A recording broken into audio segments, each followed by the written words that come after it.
Oke, assalamualaikum warahmatullahi wabarakatuh. Jumpa lagi teman-teman Tren Quran. Jadi pada kesempatan kali ini, jadi terkait soal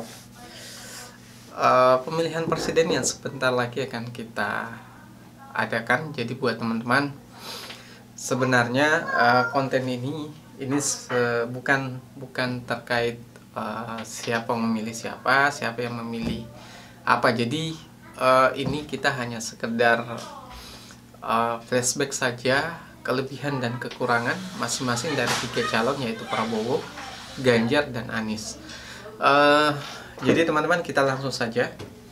Jadi kita mulai dulu dari Prabowo dulu. Jadi Prabowo Subianto, kita tahu bahwa beliau sudah pernah mencalonkan diri sebagai presiden dan 2 kali gagal.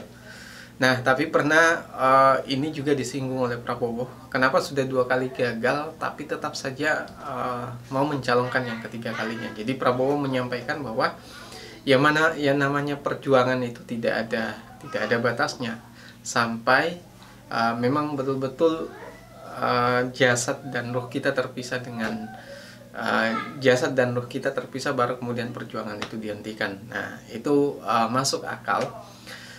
Tapi kalau kita lihat dulu dari sisi kelebihan Prabowo, teman-teman, Prabowo, kalau saya pribadi ya, penilaian pribadi, Prabowo itu sekalipun kalah di pilpres sebelumnya, dia bisa legowo menerima kekalahannya. Sekalipun beliau adalah seorang mantan jenderal, beliau tidak neko-neko melakukan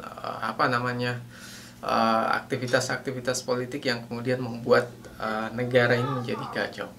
Tapi beliau kemudian menerima untuk menjadi menjadi Menteri Pertahanan Jokowi yang notabene adalah lawan politiknya. Ini bisa jadi penilaian bagi kita bahwa Prabowo Subianto itu punya sifat nasionalisme yang tinggi, punya sifat kepahlawanan yang tinggi. Dan ini terkait juga dengan apa yang pernah disampaikan oleh Gus Dur, bahwa dari sekian orang yang Gus Dur sendiri nilai bahwa Prabowo Subianto adalah yang paling ikhlas, kata beliau. Dan itu terbukti ketika beliau mau menerima menjadi menteri Jokowi, sedangkan Jokowi sendiri adalah lawan politiknya. Tapi kita juga harus menilai dari sisi kebijakan-kebijakan yang diambil beliau semenjak menjadi Menteri Pertahanan dan karakter beliau ketika misalnya menjadi seorang presiden, kira-kira akan jadi seperti apa. Jadi kalau saya menilai Prabowo Subianto itu masih gagap dalam hal mengambil keputusan. Ini kita bisa lihat dari dari pencalonan sebelumnya. Dalam debat-debat yang ada itu, beliau tidak bisa secara tegas bahwa kebijakan ini yang akan saya ambil alasannya seperti ini. Nah, itu penilaian saya pribadi, teman-teman. Dan saya melihat ketika beliau menjadi Menteri Pertahanan, banyak memuji kebijakan-kebijakan yang diambil oleh Presiden Jokowi, dan itu menandakan bahwa memang kelasnya memang masih di bawah Jokowi. Dan kita masuk ke calon kedua, yaitu Ganjar Pranowo. Ganjar sendiri kalau kita lihat dari sisi kelebihannya, dia tegas, sering belusukan, dan itu salah satu sunnah sebenarnya.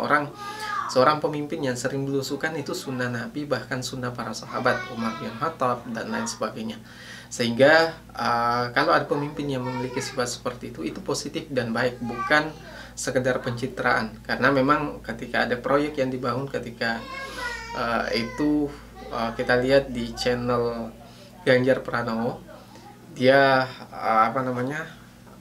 menghancurkan proyek-proyek yang campuran semennya terlalu sedikit sehingga disentuh saja mudah hancur. Dan itu sangat diperlukan sebagai seorang pemimpin untuk turun langsung melihat kondisi masyarakatnya di bawah, dan itu positif.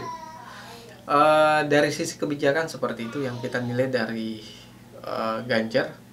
Tapi saya pribadi, kalau Ganjar yang kemudian mencalonkan sebagai presiden, sebagai penerus Jokowi, maka ada banyak kebijakan-kebijakan yang sebenarnya tidak harus diteruskan lagi bisa saja diteruskan oleh Ganjar. Contoh sederhana yang menurut penilaian pribadi saya soal utang. Utang itu kalau kita teruskan sekalipun secara rasio penilaian rasio keuangannya, batas maksimal utangnya belum terlalu mengkhawatirkan, tapi kita harus melihat bahwa dalam setiap periode ada hal-hal yang harus prioritaskan. Kalau prioritas pembangunan sudah dilakukan tapi kemudian dilanjutkan lagi dengan pembangunan lagi, kita lihat infrastruktur yang dibangun oleh Jokowi ini sudah baik, dan kelihatan sekali perubahannya ketika kita mudik itu tidak semacet seperti sebelum-sebelumnya. Sekarang sudah sangat lancar, dan itu menandakan bahwa infrastruktur yang dibangun Jokowi itu sudah sukses. Kita memang masih butuh infrastruktur, tapi skala prioritasnya tidak lagi seperti pada masa Jokowi. Kalau Ganjar yang menjadi presiden, bisa saja banyak kebijakan-kebijakan yang bisa kita bilang copy paste dari pemerintahan sebelumnya, sehingga saya pribadi kurang tertarik untuk memilih Ganjar, sekalipun sebelumnya saya memilih Jokowi. Kemudian yang ketiga, Anies Baswedan. Anies Baswedan kita kenal sebagai mantan gubernur DKI Jakarta yang berhasil mengalahkan Ahok waktu itu dengan isu-isu yang berkembang, yaitu penistaan agama. Saya pribadi kalau melihat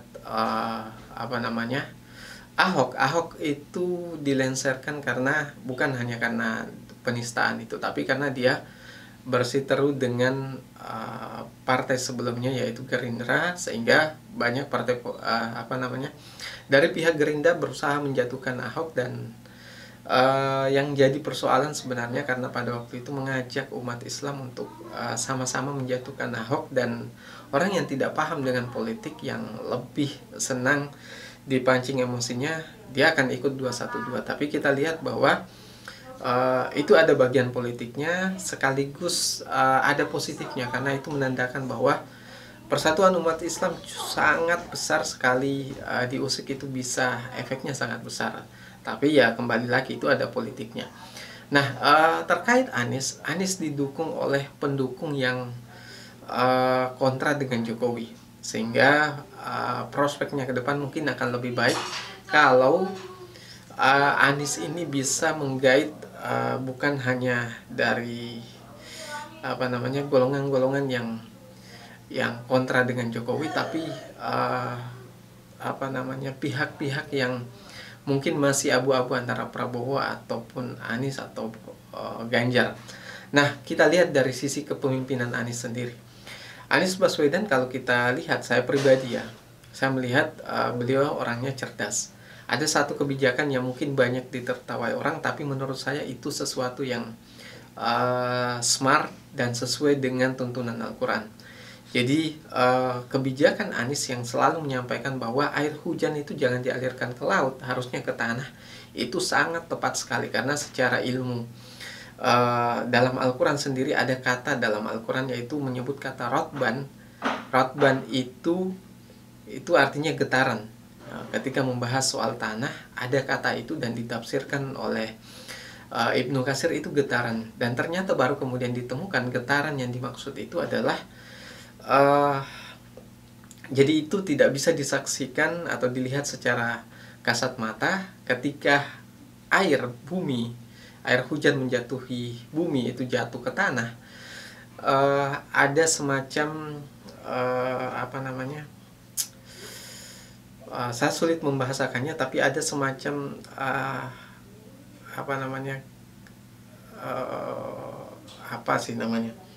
jadi dalam hasil penelitian itu orang tersebut kemudian mendapatkan istilahnya Piala Nobel kalau saya nggak salah ya. Itu karena menemukan bahwa dalam tanah itu, partikel tanah itu kalau terkena air itu ada partikel efek kelistrikan yang terjadi, tapi tidak bisa dilihat secara kasat mata. Hal itu terjadi yang kemudian membuat tanah itu bisa menampung air. Makanya teman-teman kalau menanam menggunakan sekam dengan menggunakan tanah, jauh lebih lama tanah itu untuk menyimpan air dibanding dengan sekam. Nah, konsep ini kalau diterapkan dalam kebijakan pemerintahan, memang sebaiknya tanah itu dibuka selebar-lebarnya untuk menampung air hujan yang kemudian bisa terserap dalam jangka waktu lama, karena kemampuan tanah itu sudah diciptakan untuk menyerap air yang dari langit itu, yang kemudian bisa dimanfaatkan untuk kebutuhan kita, dilepas secara perlahan, baik itu melalui penampungan secara alamiah dari akar pohon, juga dengan tanah langsung. Jadi kalau misalnya, dan ini juga secara ilmiah dalam Al-Quran juga disebutkan bahwa kadar air yang turun dengan kadar air yang menguap ke atas itu akan selalu sama setiap tahunnya. Sehingga kalau air itu tidak masuk ke tanah dan menguap ke langit, misalnya dia ke sungai saja atau ke laut saja, maka penguapan itu akan lebih banyak. Karena penguapan lebih banyak sehingga curah hujan juga akan semakin tinggi. Karena curah hujan tinggi, di mana-mana hanya ada beton, tanah terbuka tidak ada, maka banjir akan mudah terjadi. Tapi kalau tanah itu dialirkan ke bawah, dan tanah sendiri itu yang kalau air itu dialirkan ke tanah dan tanah sendiri yang menampung air itu, kemudian dibantu dengan akar pohon yang juga menjadi penampung alami, maka hasilnya penguapan yang terjadi itu tidak sebanyak kalau semua air itu dialirkan ke laut atau ke sungai. Artinya bahwa solusi yang ditawarkan oleh Anies Baswedan untuk memilih mengalirkan air ke dalam tanah itu adalah islami, sangat islami dan sangat ilmiah. Dan itu sudah pernah kita bahas, saya pribadi sudah membahas itu dalam salah satu proyek pembuatan Al-Quran ilmiah. Dan itulah sebabnya kenapa saya setuju dengan pendapat Anies. Jadi teman-teman, itu satu kelebihan. Kelebihan lain kalau dari sisi saya, Anies Baswedan itu lebih bisa kita andalkan untuk hal toleransi. Bisa dilihat ketika dia kemudian memberikan izin kepada umat Hindu untuk membangun tempat ibadahnya di Jakarta pada waktu itu, dan itu ditunggu setelah 40 tahun lamanya baru kemudian Anies yang bisa mewujudkan itu. Jadi kalau teman-teman mencari sosok pemimpin yang tidak membedakan agama, tidak membedakan hak baik yang kecil maupun yang besar, maka Anies salah satu solusinya. Tapi kalau memilih teman-teman yang ikhlas, kemudian bisa bekerja sesuai dengan